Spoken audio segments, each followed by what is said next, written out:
Félicitations à tous ceux d'entre vous qui sont arrivés dans le visionnage des lectures jusque-là. Vous en arrivez à la deuxième vidéo sur la doctrine de la Trinité, également à l'avant-dernière vidéo de l'ensemble du module de théologie systématique.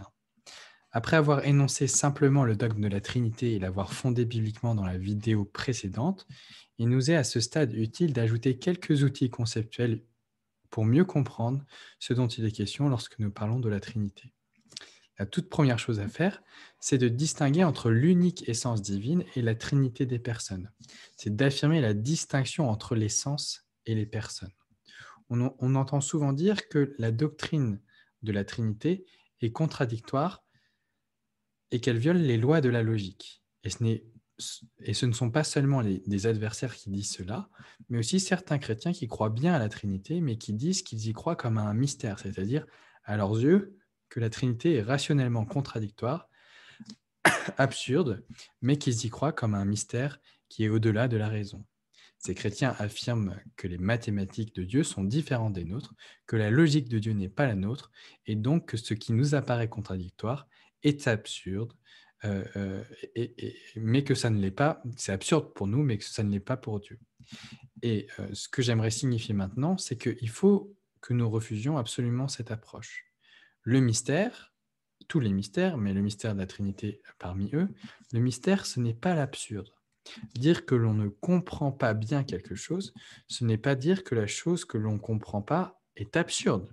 C'est seulement dire que nous ne sommes pas capables d'en faire le tour. Mais ça ne veut pas dire que la chose est absurde en elle-même, c'est juste que nous n'arrivons pas à la tenir. Et bien sûr, Dieu est incompréhensible, c'est-à-dire que les hommes ne sont pas capables d'en faire le tour, et bien sûr que le mystère de la Trinité est incompréhensible, c'est-à-dire que nous ne pouvons pas complètement faire les tours et tout saisir exhaustivement de ce que signifie pour Dieu d'être Trinité. C'est vrai, on ne peut pas comprendre exhaustivement la Trinité, on ne peut pas en faire le tour exhaustivement, mais il faut maintenir qu'on peut véritablement en saisir quelque chose. On peut en saisir quelque chose autant que ce que Dieu nous en a révélé. La Trinité est un mystère incompréhensible parce qu'on ne peut pas le maîtriser et qu'il nous dépasse toujours, mais ce n'est pas un mystère absurde. C'est parce que l'unité et la Trinité ne sont pas sur le même plan que nous devons confesser les deux en même temps. Alors, dans cette heure, je vais vous mettre une autre fois l'écran du plan de cours. Dans cette heure, on va travailler sur cette partie sur quelques outils conceptuels utiles. Et là, on est sur la distinction entre l'essence et les personnes. Voilà, j'arrête le partage d'écran et je reviens sur le cours.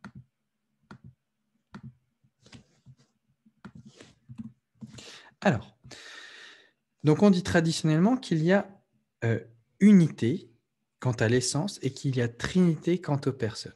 Je répète la phrase, il y a unité quant à l'essence, c'est-à-dire il y a une seule et même essence divine, une seule et simple essence divine, mais il y a trinité quant aux personnes, c'est-à-dire qu'il y a trois personnes qui subsistent dans le seul et unique vrai Dieu. Ça signifie que quand on dit cela, on est en train d'employer deux concepts différents qui sont bien distincts. Il y a le concept d'essence d'un côté, il y a le concept de personne de l'autre. Il ne faut pas les confondre. Et donc, lorsqu'on dit que Dieu est un et qu'on dit que Dieu est trois, on dit que Dieu est un sous un plan, c'est-à-dire le plan de l'essence, mais qu'il est trois sur le plan des personnes, même si numériquement, il y a un seul Dieu. Et c'est ça que contestent les adversaires de la Trinité, comme les témoins de Jéhovah, qui ne veulent pas comprendre cette distinction entre la nature ou l'essence divine et les personnes. Et tant qu'on n'accepte pas cette distinction, c'est sûr, on dira qu'il y a une contradiction et que c'est absurde de dire que Dieu est un et que Dieu est trois. Mais il y a une distinction entre la nature divine, l'essence divine, la seule et unique essence divine, et la trinité des personnes. Et l'Écriture elle-même la suggère précisément, même si bien sûr elle n'utilise pas ces termes techniques de nature et de personne, ces termes théologiques qu'on a utilisés, ces noms nouveaux qu'on a donnés pour désigner des réalités, des concepts qui sont présents dans l'Écriture, mais pas sous cette forme avec le mot nature et le mot personne. On a remarqué par exemple que lorsqu'il s'agit de l'unité de personne du Père et du Fils, en général, dans les formules johanniques, c'est le neutre qui est employé et non le masculin. Alors là, ça nous oblige à faire un peu de grammaire. Alors, je ne sais pas si vous êtes très habitué avec ces termes-là. Si par exemple, vous avez fait de l'allemand, alors si vous avez fait du latin ou du grec, c'est encore plus simple, hein, mais si vous avez fait de l'allemand, vous savez qu'en français, il n'y a que le masculin et le féminin comme genre, mais en allemand, par exemple, il y a le genre neutre. Eh bien, ce qui est intéressant, c'est que lorsque Jean parle du Père et du Fils, eh bien, lorsqu'il parle du Père, il parle au masculin. Lorsqu'il parle du Fils, il en parle au masculin. Mais il y a des moments où il emploie le neutre. Par exemple, en Jean 10, verset 3, il dit « Moi et le Père, nous sommes un ». Ici, un est employé au neutre et non au masculin qui pourrait dire qu'ils sont un seul père, hein, puisque le mot père, c'est le mot masculin qui est employé juste avant. Dans ce verset, vous n'avez pas le langage de la distinction entre essence et personne, mais vous avez le père qui est employé au masculin, vous avez moi qui désigne le fils qui est employé au masculin, et vous avez l'adjectif cardinal qui est employé, l'adjectif numérique, un, mais au lieu d'être employé au masculin alors que le père est masculin et que le fils est masculin en grec, eh bien, le pronom qui est employé, l'adjectif cardinal qui est employé, le mot un, est employé et mis au neutre, au lieu d'être mis au masculin. Et en employant le neutre, eh bien, il semble que Jean et que l'Écriture suggèrent bien que ce n'est pas du même point de vue que le Père et le Fils sont un, que leur unité ne consiste pas à dire que le Père est le Fils ou que le Fils est le Père. Leur unité ne consiste pas à dire que le Père est le Fils. Au contraire, il faut maintenir que malgré leur unité affirmée ici, le Père n'est pas le Fils. Et ne pas le dire, c'est en fait une hérésie. C'est ce qu'on a appelé le sabellianisme, ou qu'on appelle aussi le monalisme, c'est-à-dire que le Père, le Fils et le Saint-Esprit sont en fait une seule personne qui assume différents rôles à différents moments, ou qui se présente sous différents masques dans différentes circonstances. Alors, de quoi parle-t-on lorsqu'on parle de l'essence divine? L'essence, c'est ce qui fait qu'un être ou qu'une chose est ce qu'elle est. L'essence, c'est l'ensemble des traits ou des caractéristiques qui permettent de définir un être ou une chose. C'est ce qui fait qu'un être est ce qu'il est. Si vous voulez, la nature, le concept de nature, ça répond à la question « qu'est-ce que c'est ?» Si vous demandez d'une chose « qu'est-ce que c'est ?» Eh bien, vous voulez connaître sa nature. Quand on parle de la nature divine, c'est tout ce que Dieu est. Si on demande « qu'est-ce qu'un homme ?» on répond en parlant de la nature humaine, en déployant la nature humaine. Alors, lorsqu'on parle de la nature divine, on parle de ce qui fait que Dieu est Dieu. Qu'est Dieu? C'est à cette question que répond la notion de nature divine, et c'est ce que vous avez étudié avec le pasteur Pascal Denot lorsque vous avez traité des attributs de Dieu. Hein, vous avez traité avec lui de la question « qu'est-ce que Dieu? Qu'est Dieu? Qu'est-ce que c'est Dieu? Hein? C'est quoi la nature divine ?» Ça, c'est l'essence, c'est la nature. Et lorsque nous disons qu'il y a une unique essence divine, nous disons que cette nature divine existe une seule fois, une unique fois, en un seul exemplaire, parce qu'il n'y a qu'un seul Dieu. Numériquement, il n'y a qu'un seul Dieu.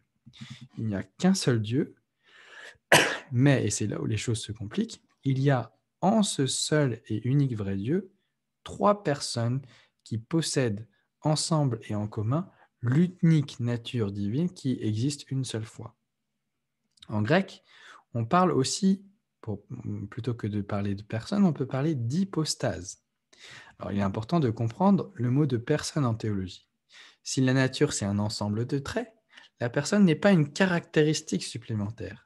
Non, la personne, c'est une notion réellement distincte de celle de nature. La nature, c'est un ensemble de traits qui caractérisent cette personne, c'est les caractéristiques de cette personne, mais la personne, c'est pas le quoi de la nature, c'est le qui porte la nature. Alors de nos jours, on parlerait peut-être plutôt du sujet ou du moi profond, du je. La personne, c'est le je profond qui individualise, qui personnalise précisément et que nul autre ne peut prononcer à ma place. Le je fait toujours face à un tu et il n'y a que moi qui peux dire je. Personne ne peut dire je à ma place. Essayez de dire je à la place de quelqu'un d'autre, c'est impossible. Les autres sont toujours un tu pour vous, un vous ou un il. Le seul je que vous connaissez, c'est vous-même. La personne, c'est ce je fondamental. La personne, c'est celui qui porte la nature et qui l'individualise. En somme, alors que la nature répond à la question « qu'est-il ?», la personne répond à la question « qui est-il ?» La notion de personne que nous avons en vue ici est proprement théologique. Depuis l'émergence de la psychologie, c'est vrai qu'il existe d'autres définitions de la personne qui ne nous intéressent pas maintenant. Ça peut être intéressant dans un cours sur l'anthropologie biblique, sur la doctrine de l'homme. Mais ce qui importe pour nous, c'est la notion théologique de personne qu'il ne faut pas confondre avec des notions plus modernes et qu'on ne va pas trop évoquer maintenant. Alors, c'est intéressant de se rendre compte que ce sont les chrétiens qui ont forgé le concept de personne et qui l'ont fait pour expliquer la Trinité et la personne du Christ. C'est ensuite seulement que ce terme a été sécularisé, qu'il a été repris par des non-théologiens, et aujourd'hui on a tendance à oublier l'origine de la notion.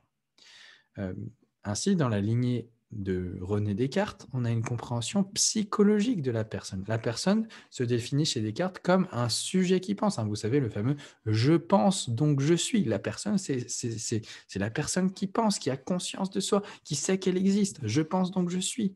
Donc, une personne, pour Descartes et pour la lignée cartésienne, c'est un sujet qui pense. Bon, il y a plein de conceptions modernes de la personne qui ont émergé depuis, si bien que lorsqu'on parle de personne, aujourd'hui, on ne sait plus très bien de quoi on parle. Il y a plusieurs conceptions différentes qui sont en concurrence. Alors, nous, en théologie chrétienne, lorsque nous parlons de la doctrine de la Trinité ou de la doctrine du Christ, nous allons faire abstraction de ces autres conceptions de la personne et procéder à partir d'une définition chrétienne de la personne qui ne se comprend qu'en relation avec le concept de nature en vis-à-vis, qui est bien distinct. En théologie chrétienne, en théologie trinitaire, on parle de personne pour désigner l'être qui existe réellement en soi, la réalité qui sous-tend la manifestation à autrui, le fondement de ce qui apparaît dans l'action. C'est ainsi la personne qui pense et qui agit. La nature elle-même ne fait rien. La nature divine, la nature humaine, doit être portée par une personne qui pense et qui agit à partir, en déployant les caractéristiques de la nature qu'elle porte. Alors, un théologien ancien, Boès, a donné la définition classique théologique de la notion de personne. Qu'est-ce qu'une personne? Boès répond ceci: la personne, c'est une substance individuelle de nature rationnelle. La personne est une substance individuelle de nature rationnelle. Alors, cette notion de personne s'applique diversement, mais réellement aux êtres humains, aux anges, au Christ, et aussi analogiquement à Dieu, mais pas aux animaux. Les chiens ne sont pas rationnels, ce ne sont donc pas des personnes, parce que la personne est une substance individuelle de nature rationnelle, dotée, douée d'une raison. La personne, c'est quoi? Comment est-ce que la personne se positionne par rapport à la nature? Eh bien, c'est que la personne ajoute à la nature l'acte d'exister. Alors, quand je dis ces choses-là, je dis par rapport à ce que nous sommes en tant que créatures. La nature humaine n'existe pas en tant que telle, c'est une abstraction, mais Dieu fait exister des personnes, crée des personnes qui vont porter la nature humaine. Et donc, les êtres humains sont composés d'une essence, d'essence et d'existence, c'est-à-dire que l'essence ou la nature humaine entre en composition avec une existence que Dieu donne à chaque personne qui existe et qui fait qu'il y a des individus humains concrets qui existent. Alors, pourquoi je dis que c'est une analogie? C'est parce que nous, pour penser la différence entre la nature et la personne, on va devoir parler d'une composition entre l'essence et l'existence, et on va dire que la personne ajoute à la nature l'acte d'exister. Et même si on ne va pas rentrer dans les détails maintenant, on ne va pas pouvoir dire que la personne divine ajoute à la nature divine l'acte d'exister, parce qu'il n'y a pas en Dieu de composition d'existence et d'essence. Peut-être que vous l'avez vu avec Pascal lorsque vous avez parlé de la simplicité divine. En tout cas, chez les créatures rationnelles, la personne ajoute à la nature les traits qui lui donnent sa singularité irréductible, son individualité foncière. Il n'y a pas deux comme moi, il n'y a pas deux êtres comme moi dans le monde, et précisément ce qui distingue deux êtres, c'est leur personne. Vous comprenez un peu l'idée? La personne, c'est le moi profond qui va individualiser la nature. Alors, l'analogie avec l'humanité aide à penser la Trinité, mais avec une grande différence. Je dis que nous sommes des humains parce que nous avons en commun la nature humaine, vous et moi. Nous avons en commun une même nature humaine, mais ce qui nous distingue et ce qui va faire qu'on va avoir des accidents différents à côté de notre nature humaine, des choses qui ne sont pas indispensable à la nature humaine, mais où c'est nécessaire qu'il y ait certains aspects, certaines options qui sont prises. Par exemple, on ne peut pas, quand on est un être humain, eh bien, on est genré, on est un homme ou on est une femme. Hein. Et donc, ce n'est pas de la nature humaine d'être un homme ou d'être une femme, parce qu'on peut être un homme en étant un homme ou une femme, mais par contre, c'est un accident de la nature humaine qu'il est nécessaire qu'il soit actualisé dans un sens ou dans un autre, soit d'être un homme, soit d'être une femme.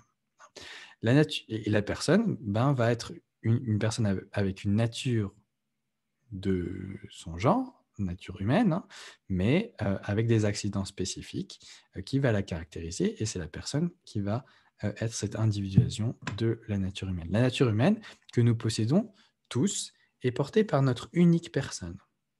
Dans la Trinité, vous avez la nature divine qui est une et qui est portée par le Père, par le Fils et par le Saint-Esprit. Mais il y a une grande différence entre Dieu et nous parce que l'unité de la nature humaine, l'unité que nous avons, vous et moi, ensemble, c'est une unité de genre. C'est-à-dire que nous formons ensemble un genre humain. Alors que le Père, le Fils et le Saint-Esprit, ils ne forment pas ensemble le genre divin. Parce que si c'était le cas, ça voudrait dire qu'on aurait 3 dieux. Mais là, l'unité en Dieu, elle est numérique, parce qu'il n'y a au final qu'un seul Dieu. Ça, c'est la grande différence entre le genre humain et entre l'unité humaine et l'unité divine, c'est que l'unité de la nature humaine, elle est générique. Il y a un genre humain qui partage ensemble la nature humaine, mais l'unité en Dieu, elle est numérique parce qu'il n'y a qu'un seul Dieu, alors qu'il n'y a pas un seul homme, il y a des tas d'individus qui sont chacun des hommes séparés. Alors, qu'est-ce que ça signifie ? Ça signifie que tous, nous portons la nature humaine qui nous est commune, que nous sommes tous des personnes humaines, mais que nous sommes des êtres différents. Tandis que pour Dieu, dire qu'il y a 3 personnes ne signifie pas qu'il y a 3 dieux. Pas du tout. Il n'y a qu'un seul être divin, parce que l'unité divine n'est pas seulement générique comme chez les êtres humains, mais elle est numérique. Donc les 3 personnes divines ne doivent pas être conçues comme 3 individus séparés, qui seraient un génériquement comme 3 hommes, mais les 3 personnes sont numériquement un. Cela signifie que l'essence divine n'existe qu'en un seul exemplaire, même si n'existant qu'en un seul exemplaire, elle est portée simultanément par les 3 personnes qui sont en Dieu. Alors là, vous voyez qu'on est obligé de dire ça parce qu'on a prouvé bibliquement qu'il n'y a qu'un seul Dieu et que le Père est Dieu, que le Fils est Dieu, que le Saint-Esprit est Dieu, et que le Père n'est pas le Fils, que le Fils n'est pas l'Esprit, que l'Esprit n'est pas le Père. Et donc là, vous voyez qu'on revient sur un principe qu'on a énoncé plus tôt, c'est que parfois il y a des choses, on a du mal à voir comment on peut les tenir ensemble, mais parce que l'Écriture nous dit des choses que nous avons du mal à tenir ensemble, eh bien, on va devoir le dire, et autant que possible, on va essayer de l'articuler. Alors parfois, on entend utiliser des analogies, des comparaisons pour essayer de comprendre le mystère de la Trinité.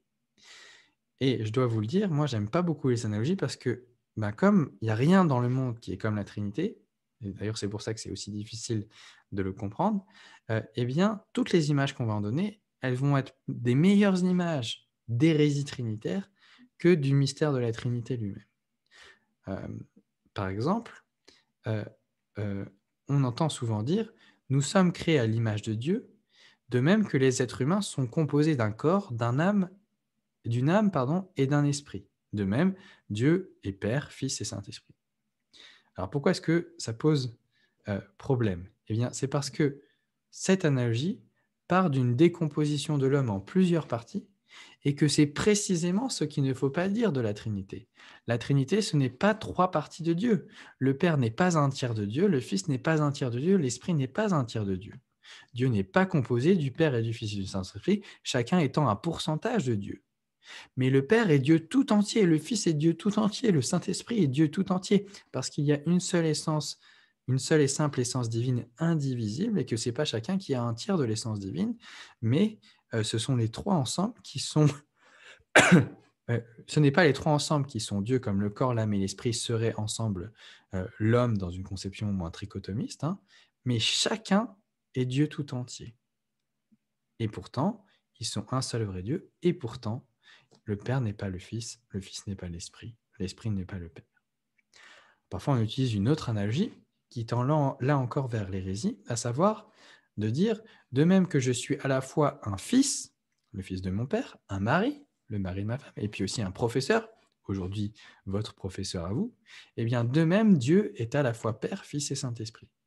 Alors qu'est-ce qu'on fait lorsqu'on propose cette comparaison? Eh bien là encore, la comparaison est assez fausse parce que penser ainsi, c'est glisser vers ce qu'on appelle le modalisme. Le modalisme, c'est dire que c'est le même Dieu qui se révèle tantôt sous la forme du Père, tantôt sous la forme du Fils, tantôt dans le rôle de l'Esprit. L'idée, c'est que le modalisme, c'est que Dieu endosse des rôles différents d'une seule et même personne.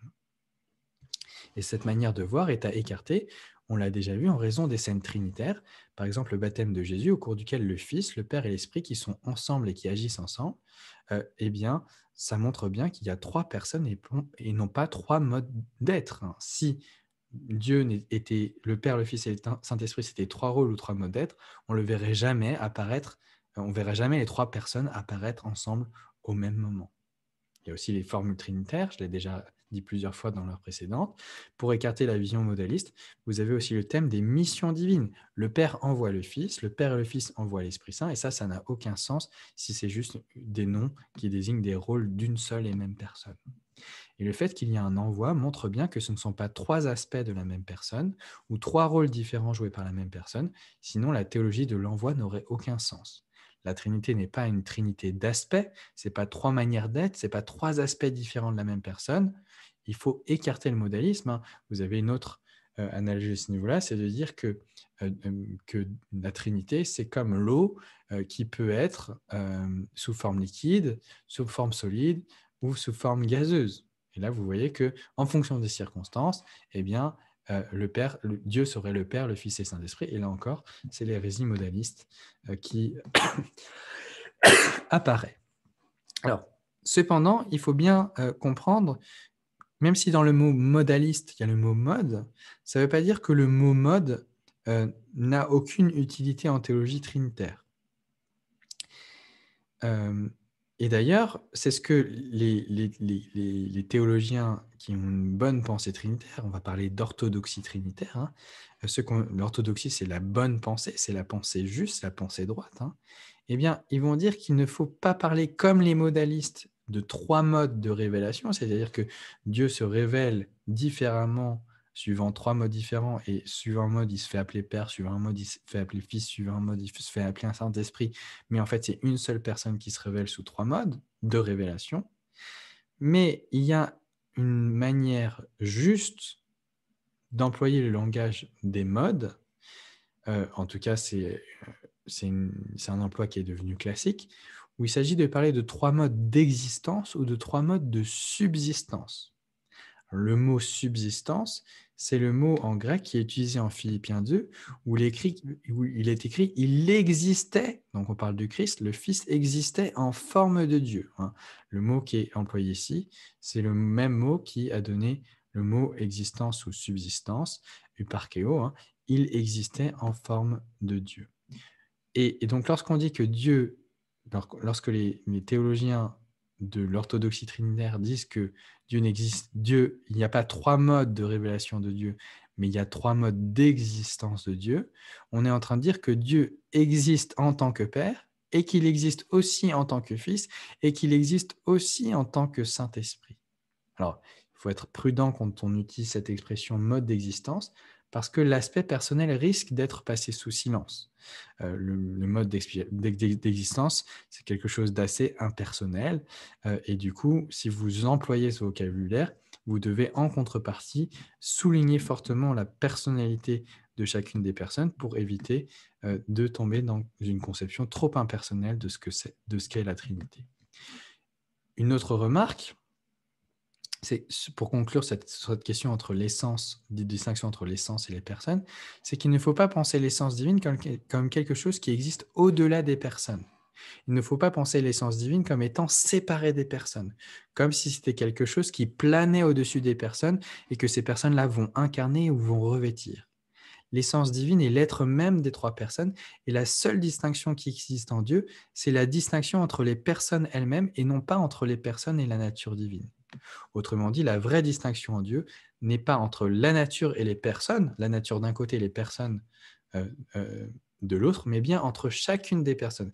La vraie distinction en Dieu, c'est entre le Père et le Fils, entre le Fils et l'Esprit, entre le Père et l'Esprit. Toutes les personnes de la Trinité possèdent tous les attributs de la divinité parce qu'elles possèdent ensemble l'unique essence divine. Ensemble et chacune, elles possèdent l'unique essence divine. Aucune personne ne porte un attribut divin que les autres personnes de la Trinité ne porteraient pas. Tout ce qui est en Dieu, chacune des personnes divines l'est. Ce n'est donc pas au niveau de ce qu'elles ont que l'on peut distinguer les personnes. On ne pourrait pas dire, par exemple, que le Père est tout-puissant, mais que le Fils et l'Esprit ne le sont pas. On ne pourrait pas dire que le Fils est entièrement sage, mais que le Père et l'Esprit ne le sont pas. On ne pourrait pas dire que l'Esprit est agissant pleinement, mais que le Père et le Fils ne le sont pas. Il n'y a aucun attribut divin qui n'appartient qu'à une seule des personnes et pas aux autres. Donc, la question qui se pose, c'est celle de comment est-ce qu'on va distinguer les personnes dans la Trinité. Et ça va nous amener à notre deuxième sujet de cette heure. On va faire beaucoup plus court sur les distinctions suivantes que sur la distinction entre la personne et l'essence. Alors, juste pour dire, en fait, la dernière chose que je veux signaler, c'est que, en fait, en Dieu, il n'y a pas de distinction réelle entre les personnes d'un côté et l'essence, puisque chaque personne est l'essence en tant que telle, et les personnes ne donnent pas l'existence à une nature divine qui n'existerait pas abstraitement. Ça vient du fait qu'il n'y a pas de composition d'existence et d'essence en Dieu. Et donc cette distinction qu'on fait entre les personnes divines et la nature divine, en fait, c'est une distinction qui est de raison, qui est conceptuelle, qui est virtuellement en Dieu, mais qui n'est pas réellement en Dieu. Elle n'existe pas réellement en Dieu, mais la manière dont on va en parler, parce qu'on va utiliser un langage qui correspond à la réalité des créatures pour pouvoir dire quelque chose de Dieu, eh bien, c'est une approximation dont il faut savoir tenir compte, se rendre compte que ce n'est pas un langage complètement réel. Lorsque on va parler de la distinction personne-nature, c'est une distinction conceptuelle dont on a besoin pour organiser notre pensée sur Dieu, mais qui ne correspond pas à une distinction en Dieu qui séparerait très fort la nature des personnes divines. Alors, si les personnes ne sont pas distinctes par ce qu'elles ont, comment va-t-on les distinguer? Et ça, c'est la théorie des relations qui est le deuxième concept que je veux discuter avec vous dans cette heure, qui va répondre à la question suivante. Étant donné que les personnes divines sont parfaitement une et possèdent tout en commun, qu'elles sont un seul et unique vrai Dieu, comment peut-on les distinguer? Non au niveau fonctionnel, mais au niveau de l'être, au niveau de ce qu'elles sont profondément, pas seulement au niveau de comment elles agissent ou du rôle qu'elles prennent dans l'histoire de la rédemption, mais au niveau de ce qu'elles sont. Ça, c'est la question. C'est la question très importante en théologie trinitaire si on veut essayer d'avoir un peu de compréhension en profondeur de la doctrine de la Trinité. Vous comprenez qu'au niveau fonctionnel, il n'est pas si difficile de distinguer les personnes divines. Chaque personne a un rôle particulier qu'elle joue dans l'histoire du salut. Le Père envoie le Fils. C'est le Fils qui s'incarne, qui vit une vie d'homme, qui meurt pour nos péchés. On ne peut pas confondre le Fils avec le Père et l'Esprit au niveau de ce qu'ils font dans l'histoire du salut, parce que c'est lui qui ressuscite et c'est lui qui est maintenant à la droite de Dieu le Père. On peut ainsi distinguer économiquement. L'économie du salut, c'est la manière dont le plan de Dieu s'accomplit. Au niveau du plan du salut, on peut distinguer le Père et le Fils. De même, on peut distinguer fonctionnellement le Père, le Fils et l'Esprit. Le Saint-Esprit est envoyé par le Père et par le Fils pour nous appliquer les bénéfices de l'œuvre objective du salut acquis par le Christ, pour nous unir à Jésus-Christ. Ça, c'est l'œuvre spécifique du Saint-Esprit. Le Saint-Esprit nous a envoyés pour nous couvrir de ses dons et pour faire fonctionner son Église. Donc là, on peut très bien identifier ce que le Saint-Esprit fait, même si on va voir dans un instant que c'est peut-être un peu plus compliqué que ça à un certain niveau. Mais comment va-t-on distinguer les trois personnes au niveau non de leur rôle respectif dans l'histoire du salut, mais au niveau de leur être même? Et la réponse apportée génialement pour la première fois par saint Augustin, c'est que la seule manière dont on peut distinguer les personnes divines, c'est par leur relation. Non pas par ce qu'ils possèdent, puisque tout ce que le Père a, le Fils l'a pareillement et l'Esprit l'a pareillement, mais par leur relation les uns avec les autres. La théorie des relations, c'est de dire que la seule chose qui distingue le Père du Fils, c'est précisément la relation Père-Fils. Ce qui distingue le Père et le Fils, c'est que le Père est le Père du Fils, alors que le Fils est le Fils du Père. C'est la relation de filiation et la relation de paternité dans l'autre sens qui distingue le Fils du Père et le Père du Fils. Alors avant Augustin, Basile de Césarée avait déjà fait remarquer que parmi les mots que nous utilisons dans la vie de tous les jours, certains mots signifient des substances, tandis que d'autres mots signifient des relations. Par exemple, lorsque j'utilise le mot homme, ce mot signifie la réalité qu'est une personne humaine. C'est un mot qui est plutôt substantiel. Mais quand j'utilise le mot ami et que je dis que cet homme est mon ami, je dis que cet homme renvoie à un homme, mais sous l'aspect de relation qu'il va entretenir avec quelqu'un d'autre, en l'occurrence avec moi parce que c'est mon ami. Vous comprenez la nuance? C'est un mot il y a des mots qui sont connotés relationnellement. Ainsi, un homme seul sur une île déserte ne pourra pas nommer d'amis. Et pourtant, il n'en reste pas moins un homme. L'homme, c'est ce qu'on est par nature, et l'ami, c'est ce qu'on est par relation. Alors, appliqué à Dieu, on dira que le mot substance désigne l'essence de Dieu, ce que Dieu est, c'est sa substance. Mais quant au mot Père, Fils et Esprit, il signifie un rapport à autrui. Sauf que là, autrui, c'est au sein même de l'unique essence. Alors, ce n'est pas au sein même, c'est par des personnes qui portent l'unique essence divine qui existe en un seul exemplaire. Et ces noms de Père, de Fils et d'Esprit, ce sont des noms de relation. Nommer quelqu'un père, c'est le signifier comme le père de quelqu'un. On n'est pas père dans l'absolu. Le père, lorsqu'il est nommé père, se nomme père de quelqu'un et précisément, il est le père du fils. Et quand on désigne quelqu'un par le nom de fils, quand on désigne le fils du nom de fils, quand le fils se désigne comme le fils, eh bien, il se signifie dans sa relation à Dieu le Père. Le fils n'est pas fils dans l'absolu, il est fils parce qu'il est fils du Père. C'est la relation père-fils qui donne un sens au nom de père pour le père et au nom de fils pour le fils. C'est par leur relation qu'on peut donc distinguer ces deux personnes de la Trinité. Le Père est Père en tant qu'il est Père du Fils, le Fils est Fils en tant qu'il est Fils du Père. Alors, on va dire qu'il y a 4 relations qui permettent de distinguer les personnes divines. Premièrement, il y a la paternité, qui fait que le Père engendre le Fils. Deuxièmement, il y a la filiation. C'est la relation de paternité envisagée dans le sens, c'est le Fils qui est engendré par le Père. Ensuite, vous avez la spiration. La spiration, là, L-A, plus loin, spiration, S-P-I-A-R-A-T-I-O-N. La spiration, c'est la relation qui lie le Père et le Fils au Saint-Esprit vu du côté du Père et du Fils. C'est ce que le Père et le Fils font, entre guillemets, pour que le Saint-Esprit vienne d'eux. Et puis, de l'autre côté, il y a la procession. C'est la relation qui lie le Père et le Fils au Saint-Esprit, mais vue du côté du Saint-Esprit. Le Saint-Esprit procède du Père et du Fils. Alors, sur la notion d'engendrement, notez qu'être engendré signifie pour le Fils qu'il vient du Père, mais sans que cela ne signifie qu'il ait été créé. Il faut faire très attention ici, on y reviendra peut-être lorsqu'on parlera christologie, mais dans le symbole de Nicée, vous avez cette belle formule, il est engendré, mais pas créé. Engendré, non pas créé. Le Fils est engendré, non pas créé. Il est vrai Dieu de vrai Dieu, lumière de lumière, engendré, non pas créé, d'une seule substance consubstantielle au Père. Alors, qu'est-ce que ça veut dire engendré, non pas créé? Eh bien, quand Dieu crée, l'acte de création, c'est un acte où Dieu pose quelque chose en dehors de lui, quelque chose en face de lui. Ça va être la création. La création, dans la perspective biblique, n'est pas une émanation de Dieu. Ce n'est pas un écoulement de son être, ce n'est pas un prolongement de Dieu. Ce que Dieu va créer n'est pas divin lui-même.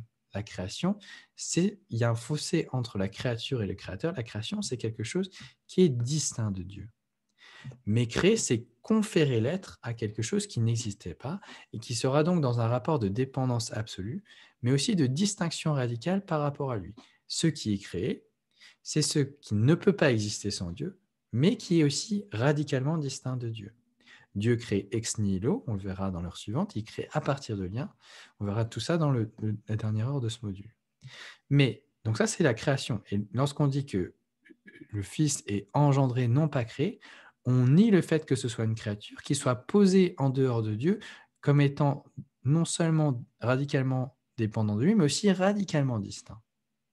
Alors que dans la génération éternelle du Fils, lorsqu'on dit que le Fils est engendré, mais pas créé, Eh bien, il y a l'affirmation que oui, le Fils vient du Père, et c'est pour ça qu'il y aura un ordre trinitaire avec le fait que le Père, le Fils et le Saint-Esprit sont Dieu dans ça. Oui, le Fils vient du Père, mais il ne vient pas du Père par un mode de création qui poserait le Fils comme une créature radicalement dépendante et radicalement distincte du Père, mais par un mode tel que le Père est de la même nature que le... Pardon, par un mode tel que le Fils est de la même nature que le Père.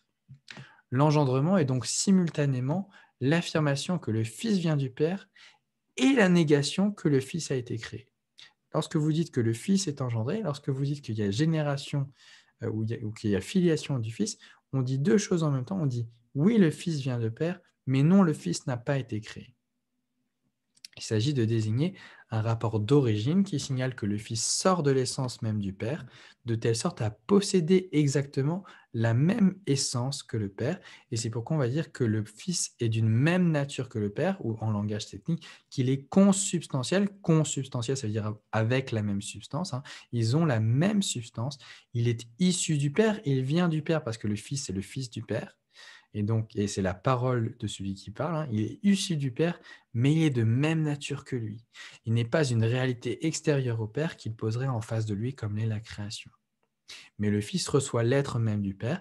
Il est issu de la substance du Père, et en disant cela, on affirme l'identité proprement divine du Fils. Il a été engendré. Alors, l'analogie humaine de la génération permet de comprendre.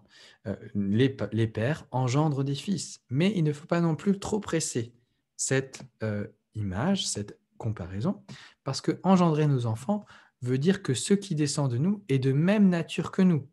Si un jour un homme engendrait un chat, vous voyez, ce serait très grave. Hein. Ce serait même très très grave. J'espère qu'on n'en arrivera pas là, même si les délires transhumains et les délires de chimères peuvent nous faire craindre le pire. Mais lorsqu'on engendre, on engendre des choses qui sont de même que nous, de même nature que nous. On engendre quelque chose de même nature que soi, de sa substance même.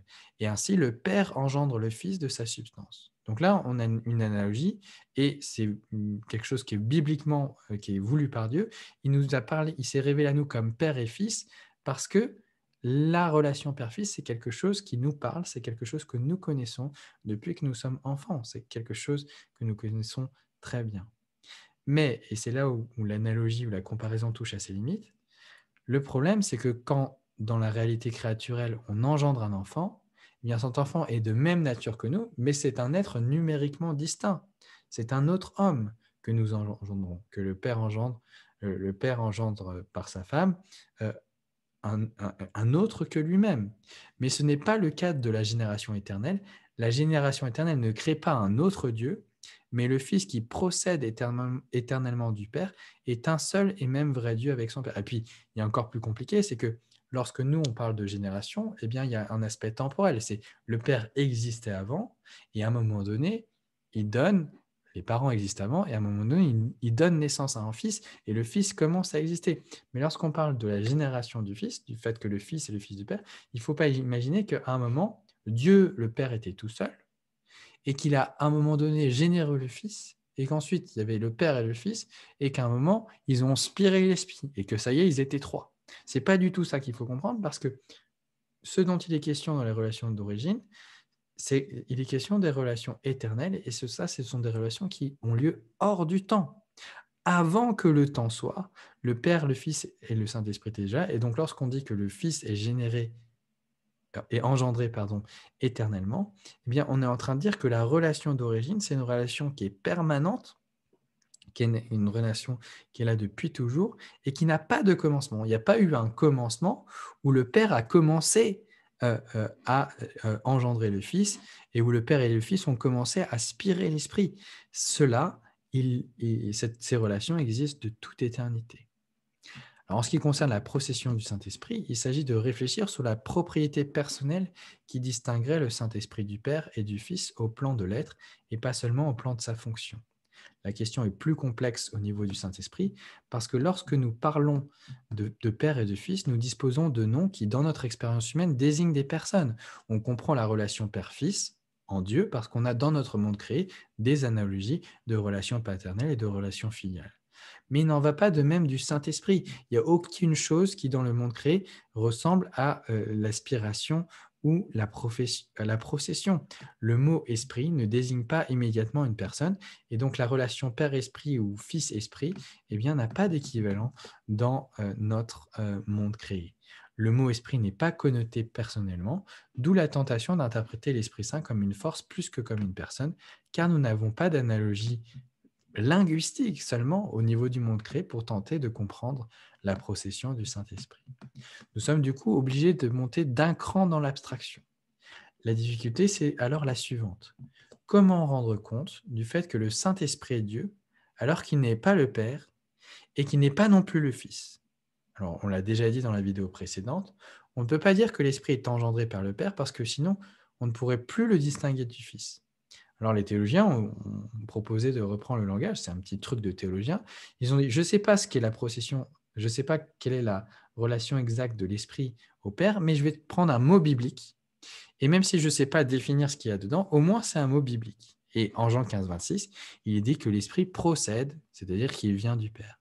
Et donc, même si on ne sait pas exactement ce qu'est la procession de l'esprit et qu'on n'a pas de bonne analogie pour en parler, eh bien, on va parler de procession parce que c'est le mot biblique qu'il y a en Jean 15, 26. Alors, la procession, c'est l'affirmation que l'esprit vient du Père et du Fils, mais non par filiation, c'est-à-dire par génération, et de telle sorte à ne pas faire non plus de lui une créature. Donc, il faut comprendre que la procession, c'est ce qui fait que l'esprit vient du Père et du Fils, mais d'une manière qui soit différente de la manière dont le Fils vient du Père. Et de telle sorte à ce que l'Esprit soit vrai Dieu de vrai Dieu, comme le Fils est vrai Dieu de vrai Dieu. Alors, qu'est-ce que c'est que la procession?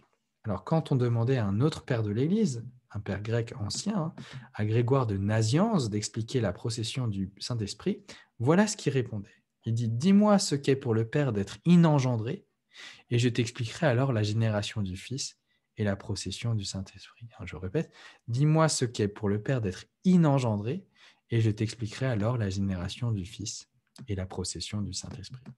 Autrement dit, Grégoire reconnaît ici complètement qu'il y a quelque chose ici de profondément mystérieux et de profondément indicible. On met des mots sur la distinction des relations, mais en fait, on en touche très peu de choses. Alors, j'ai déjà dit qu'on n'allait pas rentrer dans le débat, beaucoup trop technique pour ce module. Je ne suis même pas complètement sûr que tout ce qu'on a dit ici, ce n'est pas déjà trop technique. En tout cas, c'est sans doute le cas pour certains d'entre vous que ce soit déjà trop technique. Je vous prie de m'en excuser si c'est le cas. Mais on ne va rien dire ici de la querelle du filioque. Mais quelle que soit la manière dont on tranche ce débat du filioque, il est clair que le Saint-Esprit ne procède pas du Père comme le Fils procède du Père. Parce que le Fils est lui-même impliqué d'une manière ou d'une autre, qu'on tranche de manière à la manière des orientaux, à la manière des occidentaux, eh bien, le Fils est d'une manière ou d'une autre impliqué dans la procession de l'Esprit, soit que l'Esprit procède du Père et du Fils, comme dans la tradition occidentale, soit que l'Esprit procède du Père seulement, mais par le Fils, comme le veut la tradition orientale. Vous voyez, c'est technique, je ne veux pas rentrer dans les détails, on n'a pas le temps pour ça, et vous avez sans doute plus l'énergie à ce stade du module pour rentrer dans de tels détails. Alors, si on s'arrête là sur la théorie des relations, et si on résume pour conclure, on peut dire que cette théorie des relations permet de dire que le Père, le Fils et le Saint-Esprit sont bel et bien distincts les uns des autres, même si elle ne nous permet pas de dire de manière très précise en quoi ils sont distincts les uns des autres. Et là, vous voyez, c'est un jugement qui va être assez important en doctrine de Dieu, c'est de dire qu'il y a des jugements sur Dieu qui sont vrais. Par exemple, on va dire que Dieu est sans composition, qu'il est simple. Mais une fois qu'on a dit ça, eh bien, on peut dire que notre jugement sur Dieu est vrai, sans qu'on puisse très bien expliquer ce que ça signifie précisément. Et lorsqu'on va dire que le Père, le Fils et le Saint-Esprit sont bel et bien distincts des autres, on va dire, je peux l'affirmer, je peux porter ce jugement vrai que le Père, le Fils et le Saint-Esprit sont bien distincts des autres, et qui se distinguent par leur relation, même si je ne suis pas capable d'expliquer quelle est la nature exacte de la relation qui distingue le Père du Fils. Ça, je peux peut-être le concevoir en partie, mais qui distingue le Fils de l'Esprit ou le Père de l'Esprit. Ça, c'est très compliqué à mettre le doigt dessus. nous pouvons situer dans leur relation mutuelle cette différence, dire que c'est là que la différence se trouve, sans pour autant être capable de dire en quoi cette différence consiste. On peut situer la différence sans être capable d'en préciser la nature. Et finalement, on peut se dire, c'est peut-être un problème de la doctrine de la Trinité de ne pas pouvoir tout expliquer, mais en même temps, ce serait inquiétant si notre doctrine de Dieu pouvait tout dire de Dieu, parce que Dieu est incompréhensible, il est au-delà de tout ce qu'on peut en dire, et une doctrine de Dieu qui serait complètement compréhensible, ce serait une doctrine qui serait très suspecte. C'est normal de ne pas pouvoir tout comprendre de ce qu'on dit de Dieu, parce que Dieu lui-même nous dépasse infiniment. Alors, pour terminer, à cette théorie des relations, on peut ajouter le concept de notion. On parle de notion dans le sens de ce qui caractérise chaque personne, dans le sens de ce qui la fait connaître pour telle. Et ces notions qui caractérisent les personnes reprennent les 4 relations de paternité, de filiation, de spiration et de procession qu'on a déjà vues en parlant de la théorie des relations, et on lui ajoute l'inascibilité. Alors là, c'est le terme, je pense que ça va être le terme le plus jargon, le plus barbare du module. L'inascibilité, alors c'est une notion qui s'applique au Père et qui désigne le fait que le Père n'est ni engendré, ni spiré de personne. Le Père est la source sans origine. Il est l'origine sans origine. C'est ce qui le caractérise en tant que personne. Le Père n'est ni engendré, ni spiré. Il est inascible. L'inascibilité, il est inascible. Cela revient à dire que le Père est le principe sans principe, la source sans origine. Alors vous voyez que lorsqu'on passe sur le plan fonctionnel, on trouve comme un écho de l'inascibilité du Père. Le Fils est envoyé par le Père, l'Esprit est envoyé par le Fils et aussi par le Père, mais le Père, lui, n'est envoyé par personne. Le Père n'est envoyé par personne, le Père n'est pas envoyé. Alors, on ne va pas creuser beaucoup plus que ça, il y a des applications à cela, mais il existe une méthode mémotechnique facilitante que l'on doit à Bonaventure, un contemporain de saint Thomas d'Aquin, pour retenir un peu tout ça. Alors, c'est la méthode mémotechnique 1, 2, 3, 4, 5. Parce que dans la Trinité, on peut dire qu'il y a un seul Dieu, 2 processions, la procession de génération du Fils, la procession de spiration de l'Esprit, 3 personnes, le Père, le Fils et le Saint-Esprit, 4 relations et 5 notions, comme on vient de le voir. Un seul Dieu, 2 processions, 3 personnes, 4 relations et 5 notions. Voilà, on va s'arrêter là pour le concept de notion. Parce que dans les quelques instants qui nous restent, je voudrais dire maintenant un mot des opérations trinitaires, et signaler qu'on doit distinguer les œuvres internes à la Trinité, qu'on appelle les œuvres opérées vers l'intérieur, les opéra ad intra, les œuvres internes, des opéra ad extra, c'est-à-dire les actions de la Trinité en dehors d'elle-même. Alors, les œuvres internes sont dites divisa. Cela signifie que dans ces œuvres, une seule personne intervient. Ainsi, le Père engendre le Fils. En revanche, les œuvres vers l'extérieur sont dites indivisa. Ce par contre signifie que quelles que soient les œuvres que Dieu accomplit vers l'extérieur, en dehors de Dieu donc, le Père, le Fils et l'Esprit agissent toujours ensemble dans ces œuvres. Aucune autre personne de la Trinité ne s'isole pour agir indépendamment des autres. Il n'y a pas d'isolation, il n'y a pas une personne de la Trinité qui va faire son job en solitaire. Alors, bien sûr, il faut essayer de comprendre ce qu'on veut dire par là. Parce que quand on pense à l'incarnation et à la croix, par exemple, c'est bien le Fils qui meurt. Ce n'est ni le Père, ni l'Esprit qui meurt à notre place. Alors, quand on dit que ces œuvres sont indivises, on ne veut pas dire... on veut dire que jamais une des personnes n'agit de manière exclusive des autres en solitaire. Ainsi, 2 Corinthiens 5, 19, c'est vrai que le Nouveau Testament nous montre massivement que c'est le Fils qui meurt pour nous, mais dire que c'est le Fils qui meurt pour nous, ça ne veut pas dire que le Père et l'Esprit ne sont pas impliqués dans la mort du Fils. 2 Corinthiens 5, 19 affirme que Dieu était en Christ, réconciliant le monde avec lui-même. Et donc le Fils, quand il meurt à la croix, eh bien Dieu est en lui réconciliant le monde avec lui-même. En Hébreux 9, 14, nous lisons que le Fils est offert par l'Esprit éternel. Et donc, lorsque vous pensez à l'œuvre de la croix, c'est vrai que nous, on voit principalement l'œuvre du Fils, mais le Fils n'est pas tout seul pour accomplir cette œuvre de la croix à notre part. Certes, lui seul meurt pour nous, mais au moment où il accomplit cela, le Père est en lui réconciliant le monde avec lui-même, et c'est par l'Esprit éternel que le Fils s'offre ainsi en sacrifice. Chaque personne divine accomplit ainsi une œuvre commune, mais il faut le souligner selon sa propriété personnelle. Le Fils, dans cette œuvre de salut, dans la crucifixion, va agir en tant qu'il est le Fils dans l'œuvre de la croix, et l'Esprit va agir en tant qu'il est Esprit dans l'œuvre de la croix, mais ce sont les trois personnes qui agissent ensemble, là à la croix, pour accomplir notre salut. Dans l'action commune de la Trinité vers l'extérieur, chaque personne intervient selon le trait distinctif qui le caractérise. Le Père agit selon qu'il est la source du Fils et de l'Esprit. Le Père agit par le Fils dans le Saint-Esprit. C'est le mode propre d'agir du Père. Il crée, il sauve par son Fils et dans son Esprit. Le Fils agit quant à lui toujours de manière filiale. Il est le Verbe par qui le Père agit avec le Saint-Esprit.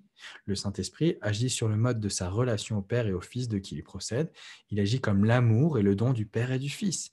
Et c'est ainsi que les opérations trinitaires externes correspondent authentiquement dans le monde créé à quelque chose qui a à voir aux opérations trinitaires internes, aux relations trinitaires telles qu'elles existent à l'intérieur de Dieu.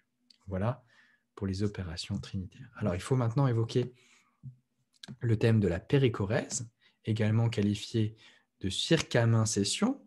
Périchorèse, c'est peut-être plus connu. Il s'agit par là de signifier que les personnes divines sont tellement unies, tellement une, qu'elles se compénètrent, qu'elles s'habitent les unes les autres.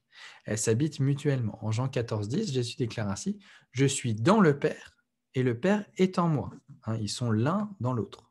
Vous avez là l'idée d'une habitation réciproque des personnes divines qu'il faut donc concevoir comme se compénétrant. Chaque personne divine est dans les autres, dans les deux autres. On parle de co-immanence, c'est-à-dire d'habitation réciproque des personnes divines. C'est là une prérogative toute particulière de la personne divine d'habiter et d'être habitée par une autre personne. Il n'y a aucune chose dans l'ordre créé qui nous permet de comprendre cela. Ça ne peut pas arriver dans l'ordre créé qu'une personne habite dans une autre déjà, et même si on prenait une image avec un parasite qui vit, là on est dans un cas où non seulement il y a une personne qui habite dans l'autre, mais cette personne habite elle-même dans l'autre personne. Cette habitation mutuelle est une conséquence de leur parfaite unité. Le thème de la périchorèse est très à la mode en ce moment, avec des applications un peu déviantes à mon avis, qui impliquent une conception de la différence des personnes qui frise le tritéisme. Vous pouvez souvent repérer ce danger lorsque quelqu'un utilise l'image d'une danse ou d'une ronde pour parler de la Trinité. Mais non, la périchorèse et la Trinité, ce ne sont pas trois personnes qui dansent les unes autour des autres. La Trinité, ce sont trois personnes qui se compénètrent, qui s'habitent mutuellement. Alors, je ne vais pas développer plus que ça. Je m'arrête là avec cette très brève évocation de la périchorèse. Car je veux traiter pour conclure, c'est vraiment la conclusion cette fois-ci, promis, d'un outil conceptuel plus directement en prise avec le langage biblique, c'est l'idée des appropriations trinitaires. L'appropriation, c'est un terme qui permet de rattacher de manière plus insistante, avec un lien privilégié, telle action divine qui appartient à toute la Trinité, ou tel attribut divin qui appartient à l'essence divine et donc qui appartient à chacune des personnes, eh bien, on va rattacher telle action divine ou tel attribut divin de manière particulière à une des personnes divines. Nous avons vu que chaque personne divine possède tous les attributs divins en commun. Nous avons vu aussi que les opéras ad extra, les opérations externes, sont indivises, c'est-à-dire que lorsqu'elles agissent ensemble. Et on découvre toutefois dans l'Écriture une sorte d'affinité particulière entre tel attribut ou tel acte et telle personne divine. Par exemple, le Père est présenté comme la source, l'origine ou le créateur. Ça, c'est une appropriation. L'appropriation, c'est le langage par lequel on établit un lien privilégié entre telle action divine, comme l'action de création, et telle personne, comme le Père. Il faut alors comprendre que c'est là une manière de parler et que l'acte est approprié à cette personne et que l'acte qui est approprié à cette personne n'appartient pas exclusivement à cette personne. Il n'y a pas que le Père qui est créateur. Le Fils aussi est créateur et l'Esprit aussi est créateur. Et c'est le Père, le Fils et le Saint-Esprit qui créent ensemble, même si, pour une raison qui est liée à la propriété de chaque personne, c'est-à-dire à la différence de relation entre chaque personne, eh bien, il y a une logique à ce qu'au niveau du langage, par une règle de langage, par une manière de parler, on décide d'attribuer plus particulièrement la création au Père parce que le Père est l'origine de tout et l'origine sans origine. Et donc, à qui mieux qu'au Père peut-on attribuer l'acte de création? On appelle donc appropriation ce procédé du langage, de la foi, par lequel une réalité commune, pourtant commune aux trois personnes divines, est rattachée de manière spéciale à une seule de ces personnes divines. Et ça, nous le savons par l'usage biblique. Nous savons que c'est justifié de faire parce que la Bible elle-même emploie un recours à ce type de langage. Et théologiquement, cette règle de langage a du sens, elle est fondée sur le fait qu'il y a un ordre dans la vie divine, que le Père, le Fils et le Saint-Esprit sont Dieu dans cet ordre. Les trois ne sont pas purement et simplement interchangeables. Le Père est le Père, le Fils est le Fils, l'Esprit est l'Esprit, et il y a un ordre Père, Fils, Saint-Esprit, et il y a certaines actions ou qualités qui sont plus appropriées à telle ou telle personne divine, sans que ce soit exclusif pour autant des autres. Le Père est alors présenté comme la source, l'origine et donc le créateur. Le Père aussi la puissance au sens de l'autorité.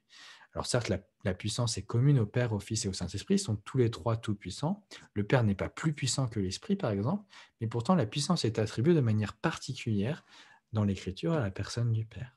Il y a une affinité entre la toute-puissance et le fait que le Père soit le principe sans principe de la Trinité. On peut rajouter pour le Père l'attribut de l'acéité. Dieu possède l'indépendance ontologique absolue. Alors, les trois personnes en Dieu sont assez, hein, elles sont indépendantes du monde, elles ne dépendent pas de la création. Dieu ne dépend de personne.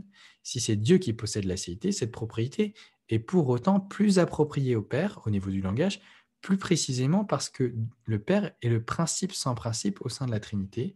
Mais bien sûr, le Fils et l'Esprit, parce qu'ils sont Dieu, possèdent tout autant que le Père, l'acéité en tant qu'attribut divin. Pour le Fils, on va parler surtout de sagesse, de conseil, d'ordre. Vous avez toute une christologie de la sagesse, qu'on peut dériver par exemple d'un texte comme Proverbe 8. Vous avez le thème du logos divin, de la raison de la parole divine. On trouve cette formule en Colossiens 1. Tout subsiste en lui, à propos du Christ, tout tire cohésion en lui. Hein, vous avez cette idée de consistance, de cohérence, de subsistance. Les attributs de justice et de vérité lui sont souvent attribués. Et sur le plan des œuvres, c'est bien sûr la rédemption objective, l'accomplissement de notre salut, une fois pour toutes, qui lui est approprié. Même si, bien sûr, c'est le Dieu trinitaire tout entier qui nous sauve. Hein. Mais c'est spécialement au Fils que revient d'être désigné comme celui qui accomplit notre salut. Le Saint-Esprit, quant à lui, est mentionné comme puissance active de Dieu, comme dynamis, hein, comme celui qui confère la vie, qui fait advenir la nouveauté. Sur le plan des œuvres, c'est la sanctification et la rédemption subjective, hein, c'est notre transformation intérieure, l'application du salut, les dons de l'Esprit qui lui sont appropriés. Alors, c'est cette théologie des appropriations qui permet de mieux comprendre pourquoi c'est précisément le Père qui est appelé Dieu dans la Trinité, alors qu'ils sont tous les trois Dieu. C'est en vertu du fait qu'il est le principe sans principe, la source sans origine. Dans l'Écriture, c'est le Père qui est présenté comme Dieu et le Fils comme le Seigneur.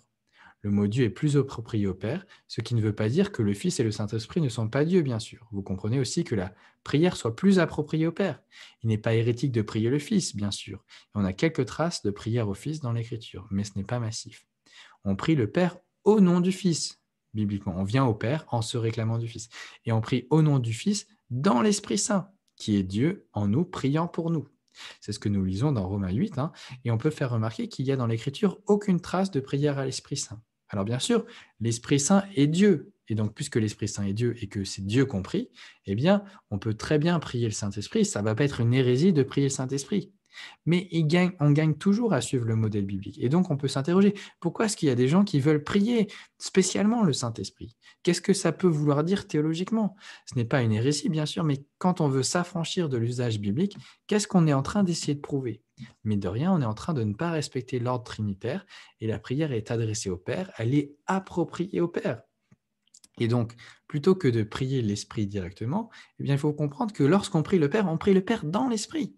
On prie le Père au nom du Fils, et dans l'Esprit, on prie le Père par le Fils dans l'Esprit, ou dans le Fils et par le Fils dans l'Esprit, voilà, c'est mieux. Ça, c'est de la bonne théologie trinitaire appliquée à la prière, parce que on prend conscience des relations trinitaires qui existent entre le Père, le Fils et le Saint-Esprit, et on va utiliser ça même dans notre langage de prière et dans notre langage théologique pour formuler nos pétitions, pour nous approcher du trône de la grâce et pour prier le Dieu qui existe en trois personnes, le Père, le Fils et le Saint-Esprit. Alors c'est avec cette remarque que nous concluons cette deuxième heure sur la Trinité.